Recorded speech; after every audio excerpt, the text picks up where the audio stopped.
ચોળીના ભરાણા છે 8 જબલા અને ગવારનું એક જબલું ભરાણું છે 10 કિલોનું। તો મિત્રો ગવાર ગયો છે 60 રૂપિયા અને ચોળી ગઈ છે 55 રૂપિયા। તો હેલો યુટ્યુબ ફેમિલી, આજના નવો વ્લોગમાં તમારું હાર્દિક સ્વાગત છે। તો મિત્રો જે પણ મેમ્બરો લાઈક અને સબસ્ક્રાઈબ કરી દેજો। તો મિત્રો તમે જોઈ લો, બીજી વાર ચોળી વેણીથી બધી વીણી નાખી છે અને તમે જોઈ લો ફૂલડા કેવા આવ્યા છે ચોળીના। અને ચોળી પણ હજી નાની છે, તે મોટી થતા વાર થાય ને અમુક ચોળી તો રહી જાય છે। આવી ચોળીઓ મોટી મોટી અમુક જ રહી જાય। અને તમે જોઈ લો બધી ચોળી વીણી નાખી છે અને ચોળીમાં હાલ ઈયળોની દવા છાંટવાનું ચાલુ છે। પહેલાં ઈયળોની દવા છાંટી હતી, તેના કારણે ઈયળો મરી ગઈ હતી બધી, પણ વળીથી ઈયળો પડી, વળીથી ઈયળોની દવા છાંટી છે, હવે ઈયળો બધી જ મરી જશે। અને મચ્છી તો ઉડે છે, મચ્છી અને ઈયળોની દવા ભેગી આવી જાય એટલે મરી જશે। અને તમે જોઈ લો આ ગારની ફળિયું ક્યાં મોટી થઈ ગઈ છે અને ગાર પણ થોડાક સમયમાં વીણવો પડશે અને ચોળી તો હળજીને આવી જશે વીણવા।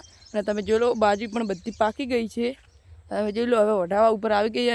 તો મિત્રો હવે વરસાદ પણ ચડી ગયો છે, બાજરીઓ વઢાવા આવે ત્યારે પણ વરસાદ આવે જ છે બગાડવા સારું કરી। મિત્રો આજે તો 3 જગ્યાએ ડીજે છે, તો મિત્રો ડીજેમાં કેવો ગરમ માહોલ છે તે હું તમને બતાવશું, તો તમે વ્લોગમાં જોઈ લેજો આજે ડીજેમાં કેવો ગરમ માહોલ છે તે। તો મિત્રો હું ચોળી અને ગવારના કેટલા જબલા ભરાણા હતા તો તમે વ્લોગમાં જોઈ લો।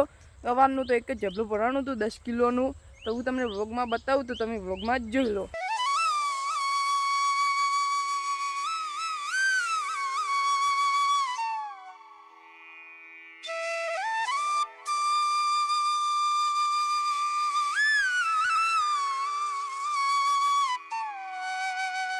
તો મિત્રો તમે જબલા જોઈ લીધા છે લોકમાં કેટલા ભરાણા છે તે। તો મિત્રો તમે જબલા જોઈ લીધા છે, ચોળીના ભરાણા છે 8 જબલા અને ગવારનું એક જબલું ભરાણું છે 10 કિલોનું। તો મિત્રો ગવાર ગયો છે 60 રૂપિયા અને ચોળી ગઈ છે 55 રૂપિયા। તો મિત્રો પહેલાં જેટલું ગઈ છે અને ગારના ભાવ થોડા ઓછા આવ્યા છે, 6 રૂપિયા ઓછા આવ્યા અને 60 રૂપિયા ગારના આવ્યા છે અને ચોળીના 55 રૂપિયા પહેલાં ગઈ હતી તેટલા જ આવ્યા છે ચોળીના।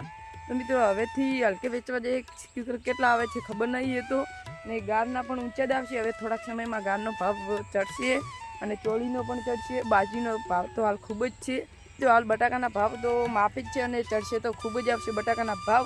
તો મિત્રો હવે તો ડીજેમાં જવાનું છે સાંજે, તો મિત્રો હું તમને ડીજેમાં કેવો ગરમ માહોલ છે તે તો બતાવશું। તો મિત્રો હું તમને આજનું મોસમ બતાવું, તમે જોઈ લેજો આજનું મોસમ કેવું છે ને કેવું નથી તે।